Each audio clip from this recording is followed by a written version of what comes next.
everybody. Welcome back to Fact Chicks podcast. Today, Haley and I are joined with Naomi, who is the co-founder of Tickaroo, and Kate, who is head of marketing. They are joining us because we're going to talk loads about the future of journalism as an industry, as a passion, and a lot about what emerging and aspiring journalists are thinking about the industry and the future, how everything is shaping the newsroom as we know it. So I don't know if you guys want to go into a little bit more about yourselves, but Naomi, I'd be really keen to perhaps start with you about why it might be so important to bring young aspiring journalists into this conversation about the future of the newsroom. First of all, hi, I'm very happy to be here. So we actually have a software as a service live blogging tool that we provide to newsrooms all around the world and help them to reach their audiences, connect with them in real time, and monetize that engagement. So what inspired us to do the study was actually a conference, Newsrewired, where we also released a report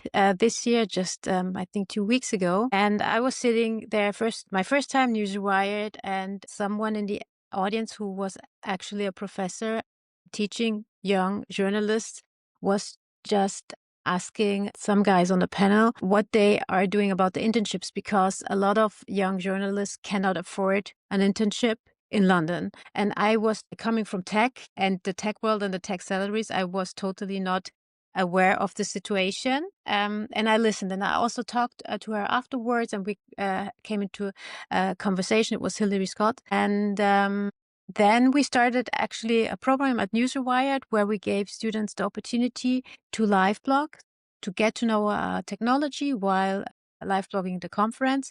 And they also got like a compensation for the day. So that was the first idea. And then we went on and we were thinking about making an award for live blogging just to give them the opportunity to deal with new formats, also outside of the newsroom while they are studying.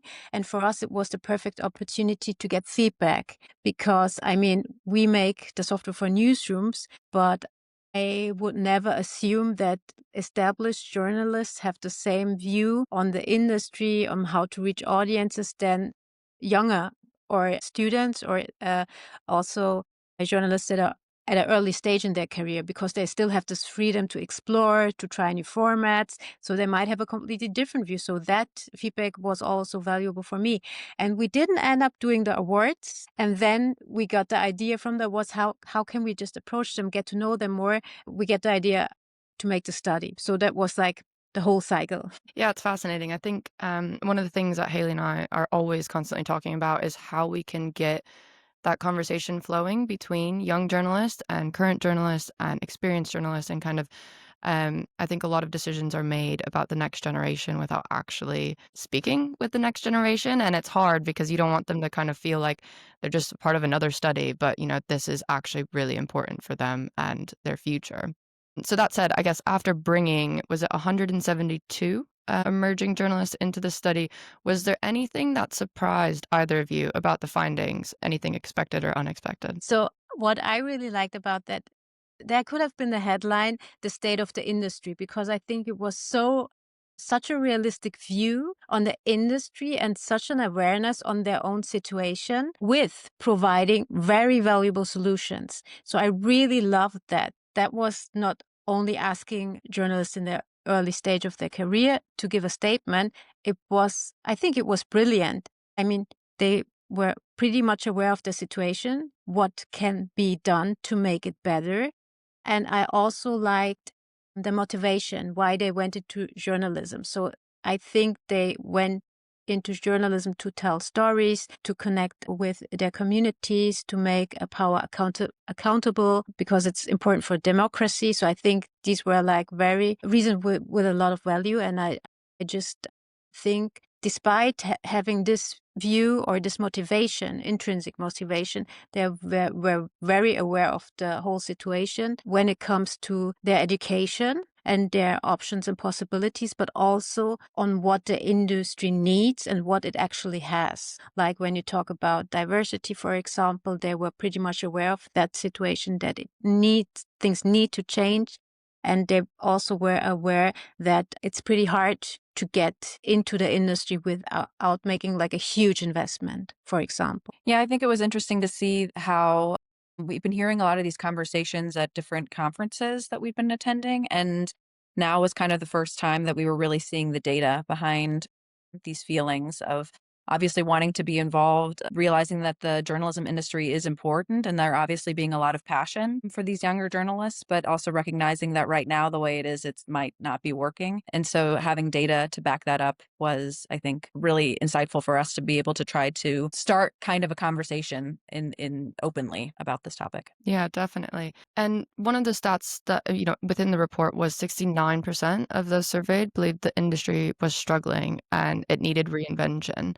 So it's one of those things where if all of these emerging journalists, they have this passion to come into the industry, but if they know it's struggling, what more can they do to, I guess keep themselves motivated to go into the industry? I think we're seeing a lot of examples, for example, this podcast. So I think we have the options and a possibility to reach audiences without having like a big media corporation. And I also think that's what a lot of journalists in the early career are doing, or maybe even did it before. And that's why they said, hey, maybe I want to become a journalist. So I think there are a lot of people out there providing content that is relevant for groups, and they have their audiences and they can do that. So I think they know that their voice has a relevance. And still, when they come into a bigger media corporation, I just feel like there's always a conflict between the brand of the company and the brand of the journalist. I don't think it has to be, because I think the brand can benefit from the voice of the journalist. I mean, because in the end, no audience is the same way. Like, it's not one audience thinking the same thing, doing the same thing for their hobbies in their free time. But you need different voices and you need different individual brands in order to reach your audiences. So I think that can be actually a win-win situation. But still, what I see is that corporations have a bit of an issue to uplift these personalities. That's just from my experience. And maybe that has to change. Yeah, going off what you just said, last week we talked about the journalist as the influencer, and I'd be curious to see what you both think about this because, like you said about them starting with organizations, they're moving towards that more autonomy now as a journalist. But yeah, you're the brand yourself and you're kind of selling yourself. Yeah, did you see any trends with that in the report as well? So I think definitely yes, because when it came to like the skill gap, what they are taught in university and what they actually need, there were also some skills like business skills, entrepreneurial skills, also with different techniques that they were asking for. And I think you could interpret this as, how do I actually become an influencer? And you need like more for that. Of course, you need like the editorial side, the journalistic side, but you still need to know, how can I reach audiences? How can I monetize my content? Because I need money to survive. So these are basics. And I think a lot of them were asking for that they don't get a lot of these skills in their educational process. Yeah, I'm very passionate about the future of work and as well as the future of this industry. And I think coming from my perspective as someone who studied journalism and then studied publishing, I really understood the mix of the art of journalism, but then also the business model behind it and how that's changing the future of it. And it's something that, as someone who's also equally passionate about entrepreneurship, I always talk about this line between journalism and entrepreneurship is increasingly blurring because we can't just be taught to fill a role anymore because that role might not exist in 5 years' time. So how do you prepare emerging journalists to be able to have this generalist mindset of understanding, this is a really good story. I need to put this out. Here's the ethics behind it, the responsibility behind it. But who is reading this story? How does that impact that story? It's so much more than just words or video or anything of the sort anymore. Like the craft is now, it's just, yeah, it's exploded into a million and different things, which, yeah, I think we talk about that so much as well as, how do you then educate that group of people? Because, the report that you guys put together, it's fascinating and it has so much insight about what people are aware of, what they're not aware of, what they want more of. There's this passion, this industry, but then what more do you do with that? Like, how do we get this report in front of more people? How do we get more people in the conversation? And there's a lot, I think, in this world where there's a lot of problems, but then how do you just apply that into solutions? Which is what, something that Haley and I are trying to do as well with this podcast and with Fact Studio is helping that education element to it. So if we were to change education, hypothetically, what do you guys think like is a must have to include and as a model or a module in journalism for young people? So, I mean, we've seen good programs, for example, Jay, a leader program. And what they do is they actually talk to tech like us. I mean, we're a sponsor there, but still they ask us if we could like share our experiences, like from our founder story point of view, which is pretty interesting. Also to be there to answer questions if someone has questions on that. And also, I think that I've seen more programs where tech is not like the enemy. So tech was the friend a long time. Like I know that I saw like all the editors making photos at the Facebook headquarters and the Google headquarters, and I always felt like, is this going to work out? So I think now you have a lot of tech outlets that are not only dependent on selling your content, but also providing services that might help you to monetize. I think that has changed, and I think it should always be like an exchange, a collaboration. So what do you need? What are your workflows? How can we help you? But also on the other hand, what do I want as a journalist? And I would always also advise to stay independent from tech. So the best tech that you could have is one that you could immediately substitute, just as a little side note. And I think collaboration is not only key when it comes to journalists and tech, but also to publishers, young journalists, programs, and also how to finance them. Programs, mentoring programs. We've I've been seeing them, like a lot of them now. So I think collaboration is key, and I also think that the mindset of collaboration has changed. I mean, a few years ago, not even two publications were talking to each other or discussing, oh, we have this problem. Oh, yeah, we have that too. They were like, we don't have any problem. Everything is going great. Yeah. So now we're seeing like panels, joint ventures, where they're discussing the problems and the issues. And I think the same thing should happen with the universities and the big media companies, big media corporations. I think really collaboration just helps us all, and we won't spill any IP that might make us lose our multi-million-dollar business. I think collaboration is really key. I think we're also seeing more collaboration also in university level as well. I saw on LinkedIn the other day, there's an advertisement for AI training for educators so that they can be educated in how to educate AI training to their students, which, I mean, our surveys told us that AI and analytics are two like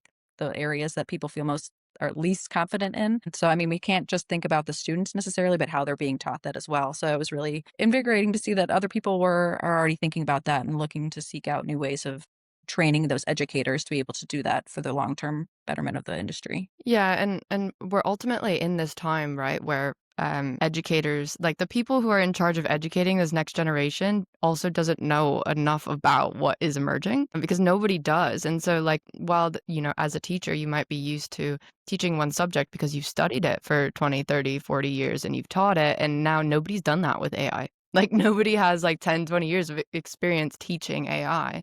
So we're kind of like entering this realm where people are like teachers and educators are learning alongside the students. And I think that's kind of beautiful when you think about it, because one of the things that we've been exploring a lot with our program is how do you get micro generations and just multiple generations collaborating together, because so many people can learn across those. And ultimately, like Haley and I think are in this generation where we have one foot where in this like generation that never really grew up with AI, but then we also have this foot that did. And I was probably one of the last like groups in my undergrad to not have ChatGPT. And so it's like we know both and we're like teetering on it. I think collaboration is a really important part there, where you just need to be open-minded and curious with other people in that sense. Yeah, I think another thing that Haley and I thought was really interesting from the report is that a lot of people thought of journalism as more of a calling than a career. And I'm definitely curious as to like, do you think this feeling is essential in navigating the future of journalism? And how do we get more people excited about that that passion calling part of it and not so worried about, okay, I might not have a job in 2 years after I graduate? So I think that's a good start, a really good start, that it's a calling, especially for this industry. But I think for every industry, that could be like a life model to say, okay, it's a calling. And being aware of that, I think it's an opportunity to also think about, like, sit down and think about, okay, how am I going to make sure that I can just go on with this calling, that I can like make a living out of it. That might need some strategy and like also an educational part where people are thought about different business models. Also, I think about different examples. We mentioned a few examples in the report, and I think that's really important to have like models and to get ideas from other people that are trying different ways. And I think having a career plan, maybe like gain some experience, but do my own thing. I want to go more into that direction is always a good idea. I mean, I had a career plan and totally different things happened. So don't be afraid of that. Sometimes it totally goes like another way, and that's also okay. But having like a plan might give them some confidence in the situation, to make this, to do that, to add that on that. As we said, like collaboration and also lifelong learning. You mentioned you can learn from everyone, not only older generation, from younger generation. In our case, we asked the younger generation to learn from them. So I think lifelong learning in all kinds of direction is essential, especially as not only in journalism, but in every field of industry or domains, so many skills are merging. So it's not only education, but it might also be like you have to know more about tech. Like in journalism as well, you have to know more about psychology. I mean, that's part of education, but still, maybe you know more about psychology. You have to know more about, like, also collaborate with the industry, maybe to give like students an idea what they want to do. So I think this idea of collaboration and also this idea of lifelong learning has always been important, but it's becoming more and more important. And a really good example is AI, because things are just moving so fast. There's so much information on your hand that you also need to validate. You need to find more mechanisms to make use of the information, because I mean, I used to go to the library, take the book, and then I had to photocopy, the pages I needed for my thesis, get to the next book. That was like a lot of steps. Yeah. So I think that's totally changed, and that changed just the idea of, okay, I start a job, I continue with the job, and I do it for all my life. Okay, today my job looks like this. Tomorrow might look like that. I think that's more the idea that we're getting. That could be like, that could be like very stressful if you think about, oh my God, what it's going to look tomorrow. Or you just go with the flow and say, okay, today it's like this. I'll deal with the problems tomorrow that are coming, because you don't know them. So you can just go like day by day. I do think that while it is important for individuals to stay passionate, we can't just place the onus on them to constantly be passionate to keep them going. I think structures do need to be set in place to give them the opportunity to grow and become resilient. And I think that's one thing that like tech companies, especially in Germany, do a great job of creating. Or I guess I'm an American, so coming over and seeing how the companies line up and let you have vacation or make sure that you're able to work from home when need be, creating opportunities for, mental health and stability. We saw in the survey that students feel like there need to be more situations for mental health support. And so while of course we hope that journalists stay passionate and there are things that the individual can do, that the newsrooms also need to be thinking about these things as well to make sure that their passionate journalists are able to continue to stay passionate because they're not running on fumes. Yeah, definitely. I do believe there is like such a strong sense of fatigue in media right now. And perhaps that is because we don't know where the future's going, or we're constantly worried about getting laid off, or, job cuts are just surrounding us faster than ever, or just the fact that, maybe we weren't prepared enough for what the industry is actually like. And maybe that's one of the solutions that we can always consider, is how do you get more young people into these newsrooms in a way where they're not getting, they're not doing free work or unpaid internships, because, like the report said, not everybody can afford to do that.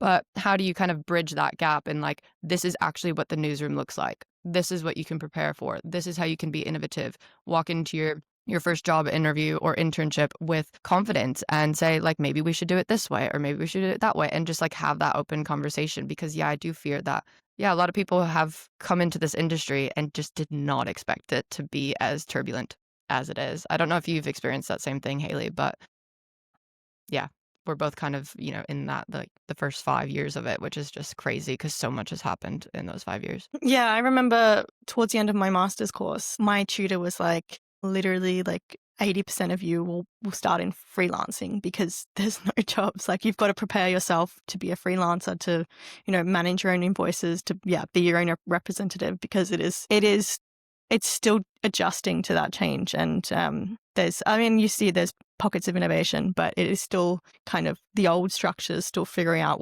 what's happening in this environment, especially with tech. It's so It's interesting that he talks about it, because that seems like everybody's like, okay, now how do I freelance? Like, what do I need to know? Did you have like classes on that at all? Or You know what? We didn't do too many, actually. So it is funny that they mentioned that at the end. So it was kind of like, you're figuring it out as you go. Yeah. Yeah, no, I do think, and also it's probably something that educators aren't used to doing, is like scaring kids into, or like scaring students into the career that they're about to step into after spending loads of money on a degree. But I think that that's kind of probably where we should go, though, is not scaring them, but having those open conversations from the start. Like, it's not just, and that's why I think education should, transform as well, in terms of not just like memorization or tests or things like this, but like all of these different interdisciplinary skills then applied to a problem solving project, or like applying all of these things that we're learning into real world experiences. Looking ahead, I'm curious for both of your thoughts, though, on just